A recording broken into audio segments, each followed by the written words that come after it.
Man, good morning. This is obviously a pivot, so we're going to take a pause in our sermon series, and we're going to move to a passage that I often reference, but I don't get to preach much, and so I'm excited to walk through it with you today. We're actually just going to kind of walk through it as I read through. I want to make points as we go. This passage specifically is exciting because it's the end of John's letter. John was known as the Apostle of Love, and I think that's an appropriate place to be today, given it's Valentine's Day. So let's buckle in. This is the Icy Day Valentine's special. So we're going to kind of just walk through this passage together. Now, before we jump into this passage, you need to understand, John was known as the Apostle of Love, and he is ending his gospel. And as he ends his gospel, he's talking about a relationship between Jesus and Simon Peter. Simon Peter was called as a disciple of Jesus, and as he was called, one thing we know about Peter is he often got ahead of himself. He would put his foot in his mouth. How many of you ever get ahead of yourself? I think that's an important place to start today because on Valentine's Day a few years ago, I asked a man why he hated Valentine's Day. He said this. He said, I love my wife and I love the opportunity to serve her, but I never get Valentine's right. And so for the person today who's listening who feels a little flawed, dial in, listen up. I think you're going to find some encouragement. So Simon Peter in Matthew 16 was told by Jesus, we're no longer going to focus on your name Simon. We're going to put that aside. We're going to call you Peter because on my rock I'll build this church. Peter meant Petros or rock. And he said, I'm going to establish the entire New Testament church on you. And Jesus has already walked with Peter on water. He's seen his faithfulness. And then at the Last Supper, he looked at Peter and said, Peter, unfortunately, you'll deny me tonight 3 times at the crucifixion before the rooster even crows. And Jesus looked at Peter and told him something that grated Peter and made him nervous. Peter was afraid that he would ever deny Jesus, and he defended. He said, I would never do such a thing. And once it happened, once it actually took place, it says that Jesus looked directly at Peter. And then Peter ran away, humiliated, brokenhearted, devastated, depressed, and he went straight back to where he had followed Jesus to begin with. He went straight back to the shores that Jesus called him from, the Sea of Galilee.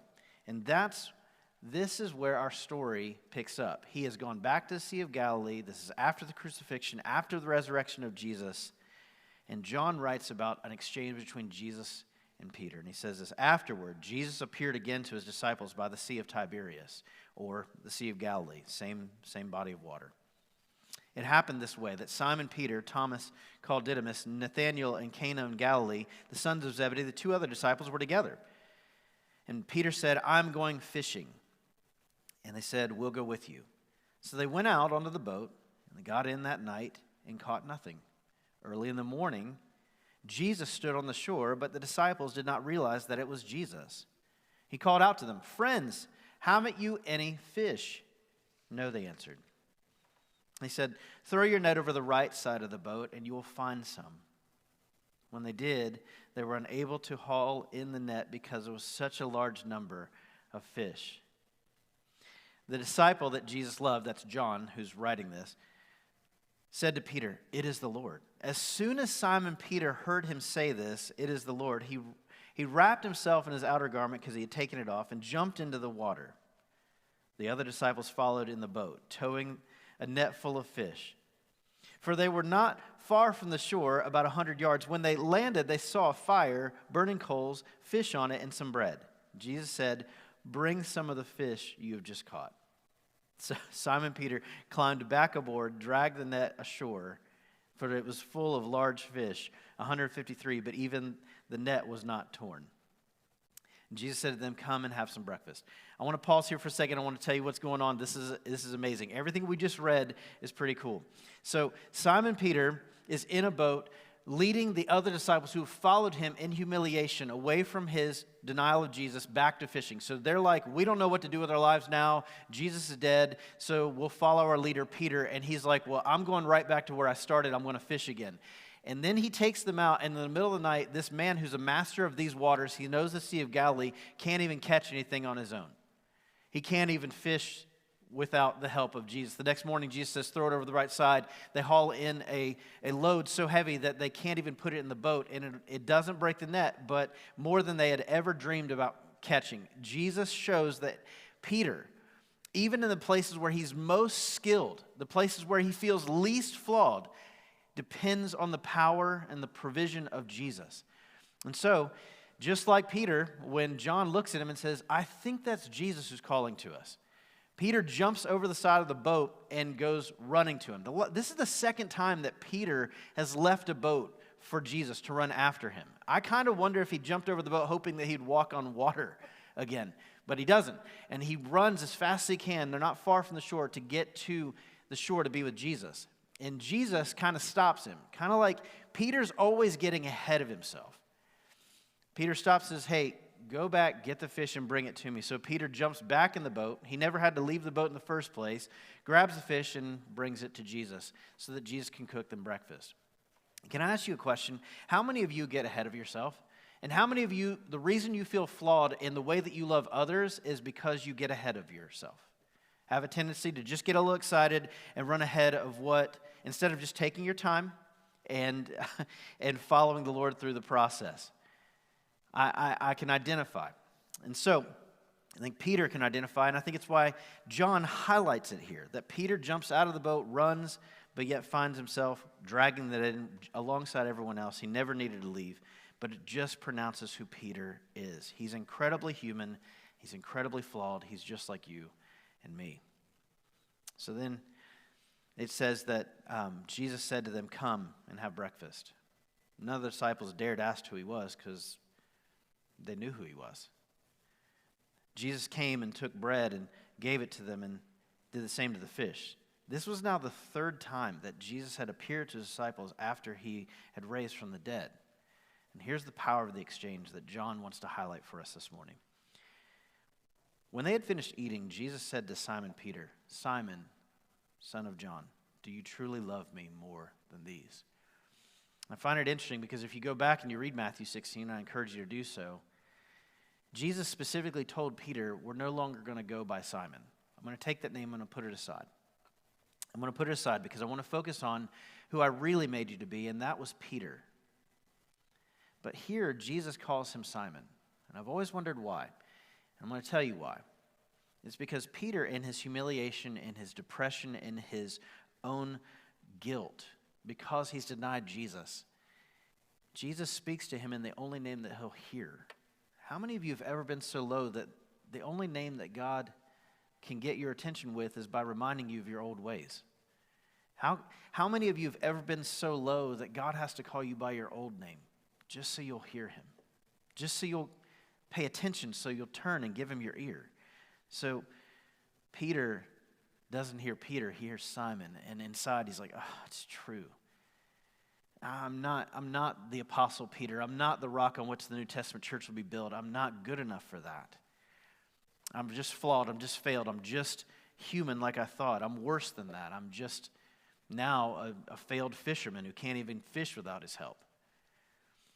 And Jesus begins by calling him Simon, but completes that statement, that first sentence with a question. He says, do you love me more than these? And he's not talking about the other disciples around the circle. He's talking about the fish, because the fish are what Simon Peter ran back to. He ran back to his old ways, ran back to his old life, and that which he was most skilled in. He runs back to the fish and he goes, do you love me more than these? And Peter responds, he says, yes, Lord, you know that I love you. And then Jesus says this, then feed my lambs. You see, what's also interesting here is the use of the word love. Jesus asks, do you agape me? Do you unconditionally love me? And Peter responds with, you know that I phileo you. You know that I love you like a brother, like church members love church members, who oftentimes fail one another, who are flawed. We're not perfect, and so Peter goes, I don't want to tell you that I love you unconditionally because I've already broken a condition. I denied you at the cross. And that's why I'm here. It makes me feel terrible. So I can't say that I love you like that, but I will give you the best I've got. I love you like a brother. So don't put on me unconditional because I'm going to fail that. I'm going to miss that. How many of you ever find yourselves afraid to aspire to your heights because of your own flaws? Because you're aware of just how failed you are. So you go, I don't want to reach that high because I'll probably miss it. That's what Peter's saying here. Jesus goes, do you agape me? He goes, I wish I could say yes, but I phileo you. He goes, then feed my lambs. I gave you a responsibility. I gave you a job. I want to call you Peter, but you'll only hear Simon. So step back into what I've called you to. Step back into reality. Be who I've called you to be. And so again, in verse 16, it says, Jesus looks at him and says, Simon, son of John, do you truly love me? He answered, yes, Lord. You know that I phileo you. You know that I love you like a brother. He said, then take care of my sheep. And then a third time he said, Simon, son of John, do you love me? And Peter was hurt because Jesus asked him a third time, do you love me? And he said, Lord, you know all things, so you know that I love you. In fact, in that third time, Jesus actually switched that verb of love. And instead of asking, do you agape me, he said, Peter, do you even phileo me? And the reason Jesus did that, and the reason Simon Peter responds the way he does, is because Jesus doesn't need us to be perfect for us to be used. He's not asking. He's not talking about Simon Peter's ability. He's asking about his availability. And so he already knows. He's like, would a brother even really turn their back on a brother like you did me?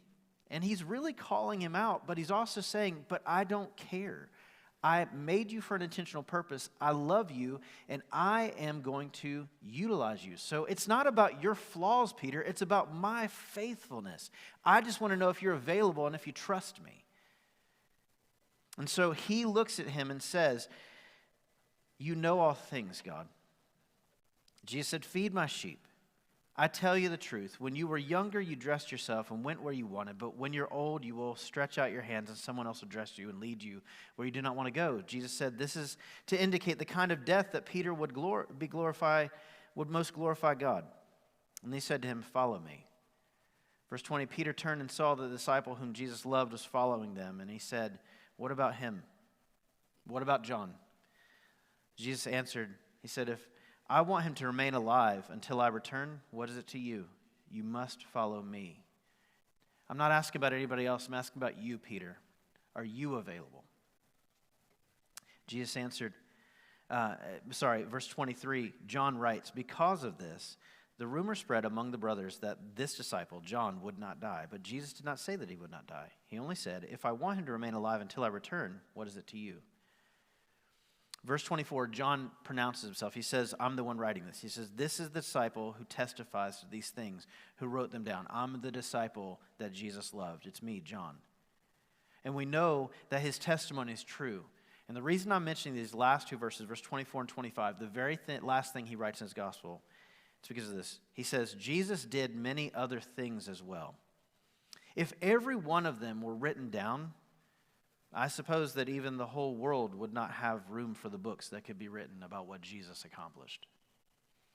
You see, John, the apostle whom Jesus loved, was very affectionate about Jesus, but he wants us to understand just how affectionate Jesus is about us. And so he uses the leader of the disciples, Peter, as an example. And he uses how flawed Peter is to pronounce how faithful God is.